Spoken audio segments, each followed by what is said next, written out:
हिंद। आइए हमारे वीडियो पर फर्स्ट वीडियो जो भारतीय राज्य व्यवस्था जो इंडियन पॉलिटी का फर्स्ट चैप्टर को आरंभ करने जा रहे हैं, जो भारत का संवैधानिक विकास के बारे में ऑनलाइनर एनसीईआरटी रहने वाला है, जो महेश कुमार वर्णवाल का किताब को जो कैप्चर करेंगे। सीरीज नंबर 50 को है, महेश अग्रवाल जो 50 को देखेंगे, क्लास नंबर 1 है। तो आइए बिना टाइम वेस्ट किया स्टार्ट करते हैं क्वेश्चन पर। रेगुलेटिंग एक्ट 1773 द्वारा सर्वोच्च न्यायालय की स्थापना कहाँ की गई थी? जो कोलकाता में 1774 में किया गया था। रेगुलेटिंग एक्ट 1773 द्वारा सर्वोच्च न्यायालय की स्थापना कहाँ की गई थी? जो कोलकाता में 1774 ईस्वी में। भारतीयों को भारत के प्रशासन में भाग लेने का अधिकार किस अधिनियम द्वारा प्राप्त हुआ था? जो चार्टर एक्ट 1833 के द्वारा प्राप्त हुआ था। जो भारतीयों को भारत के प्रशासन में भाग लेने का अधिकार किस अधिनियम के तहत प्राप्त हुआ था? तो आपका ऑप्शन होगा, आंसर होगा चार्टर एक्ट 1833 के द्वारा प्राप्त हुआ था। भारतीय विधान परिषद में बजट पर बहस करने की शक्ति किस अधिनियम द्वारा प्राप्त हुआ है? जो भारतीय विधान परिषद में बजट पर बहस करने के पहले अधिकार नहीं था, तो यह भारत परिषद अधिनियम 1892 के तहत प्राप्त हुआ था। केंद्रीय विधानमंडल सर्वप्रथम किस अधिनियम के द्वारा द्विसदनीय बनाया गया था? द्विसदनीय किस अधिनियम द्वारा? जो 1919 के भारत शासन अधिनियम के द्वारा बनाया गया था। भारत के राष्ट्रपति के अध्यादेश का निर्गत करने की शक्ति मूलतः किस अधिनियम से प्रेरित है? जो भारत शासन अधिनियम 1935 ले, भारत शासन अधिनियम 1935 ले प्रेरित है। तो आइए देखते हैं भारत का संवैधानिक विकास से किस तरह संवैधानिक विकास हुआ, कौन सी कंपनी आई किसके अंतर्गत। तो पहले देखते हैं ईस्ट इंडिया कंपनी के अंतर्गत। ईस्ट इंडिया कंपनी के अंतर्गत पहला देखते हैं रेगुलेटिंग एक्ट 1773, दूसरा इसके बाद east India act 1784, charter act 1793, charter act 1813, फिर चार्टर एक्ट 1833, चार्टर एक्ट 1853। इस प्रकार कुछ हम लोग ईस्ट इंडिया कंपनी के अंतर्गत जो एक्ट देखें, regulating act 1773, east India act 1784, charter act 1793 को देखें, फिर चार्टर एक्ट 1813 में आया, फिर चार्टर एक्ट 1833 और चार्टर एक्ट 1853 यह लास्ट रहा। इसके बाद आपका ब्रिटिश क्राउन के अंतर्गत आ गया, ब्रिटिश लोग आ गए। तो ये भी कुछ भारत शासन अधिनियम 1858, इसके बाद भारत परिषद अधिनियम 1861, भारत परिषद अधिनियम जो 1892, भारत परिषद अधिनियम 1909, उसके बाद भारत शासन अधिनियम 1919, भारत शासन अधिनियम 1935। यह आपका बहुत महत्व है 1935 वाला। इसके बाद अपना देश स्वतंत्र हुआ 1947 में। इस प्रकार ब्रिटिश क्राउन से हमको आज़ादी मिले भारतीय स्वतंत्रता अधिनियम 1947 के तहत। तो आइए कुछ महत्वपूर्ण बिंदु को फिर से देखते हैं। जो केंद्र में द्वैध शासन व्यवस्था किस अधिनियम के द्वारा लागू की गई थी? जो भारत शासन अधिनियम 1919 के तहत द्वैध शासन व्यवस्था लागू किया गया था। ब्रिटिश भारत में किस अधिनियम में संघीय शासन का प्रावधान था? जो भारत शासन अधिनियम 1935 के तहत था। भारत शासन अधिनियम 1919 की समीक्षा करने के लिए 1927 में साइमन कमीशन का गठन किया गया था। भारत शासन अधिनियम 1919 की समीक्षा करने के लिए 1927 में साइमन कमीशन की गठन किया गया था।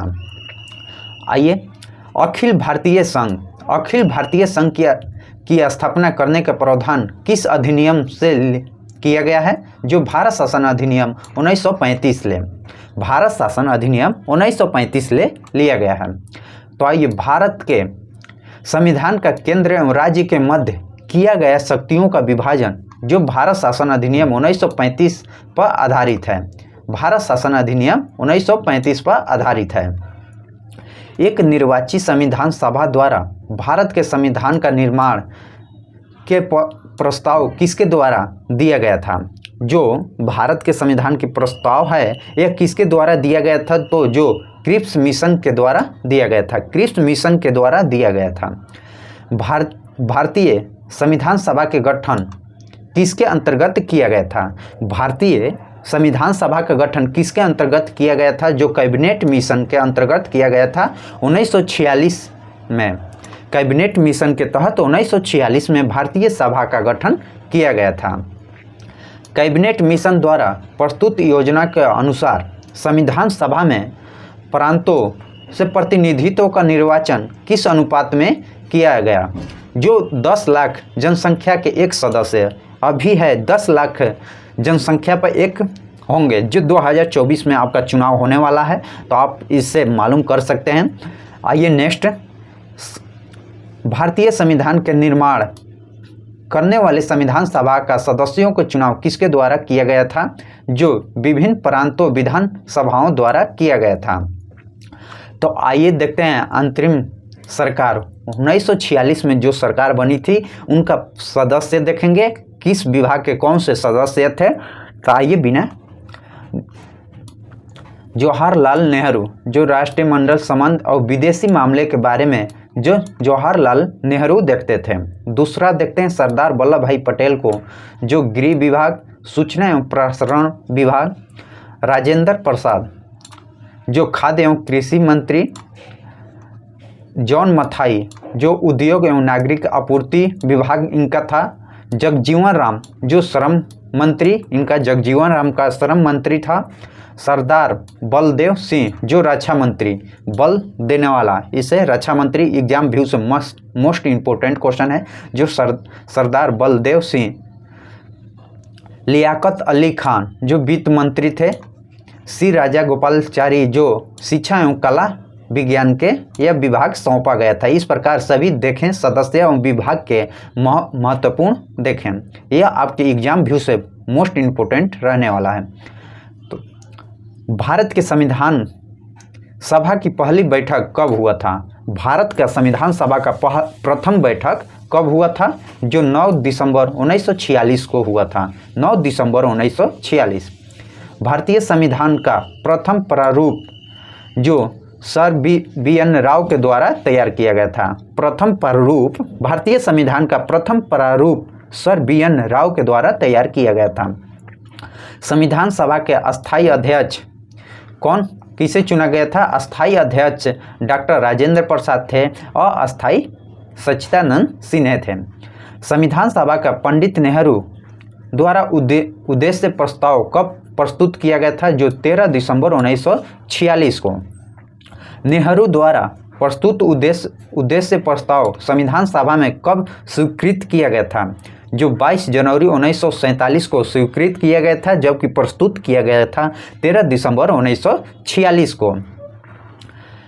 भारतीय संविधान का निर्माण काल में संविधान सभा के कुल कितने अधिवेशन हुए थे? जो 11 अधिवेशन हुए थे। भारतीय संविधान के निर्माण में संविधान सभा को कितने समय लगा था? कितने? तो 2 वर्ष 11 माह 18 दिन का समय लगा था। हमारे संविधान को बनाने में जो 2 वर्ष 11 माह 18 दिन का समय लगा था। भारतीय संविधान सभा के संवैधानिक सलाहकार कौन थे? जो संवैधानिक सलाहकार कौन थे? सर बी एन राव थे।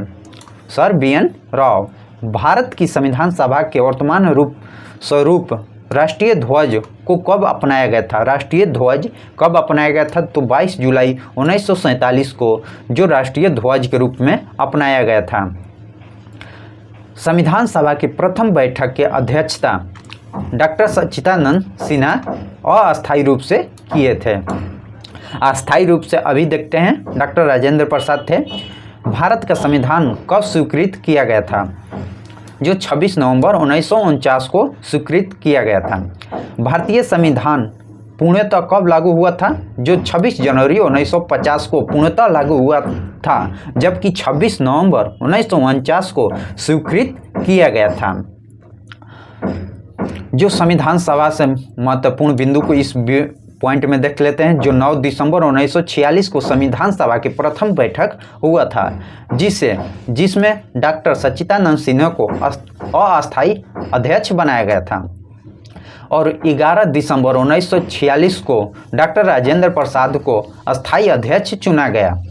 जो 11 दिसंबर 1946 को अस्थायी अध्यक्ष डॉक्टर राजेंद्र प्रसाद को चुना गया था, जबकि 9 दिसंबर 1946 को अस्थायी अध्यक्ष डॉक्टर सच्चिदानंद सिन्हा थे।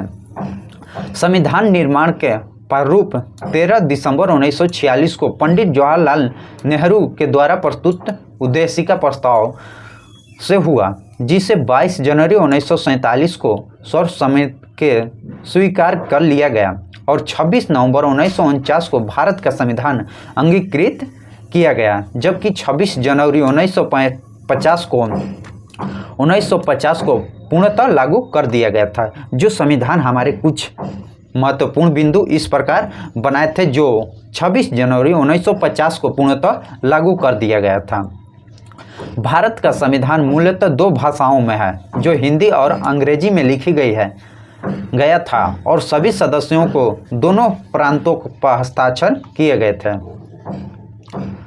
26 जनवरी 1949 को भारतीय संविधान को किसके द्वारा अधिनियमित किया गया था? जो संविधान सभा द्वारा किया गया था। संविधान सभा द्वारा जन गण मन को भारत का राष्ट्रीय गान कब अपनाया गया था? जन गण मन जो राष्ट्रीय गान है कब अपनाया गया था?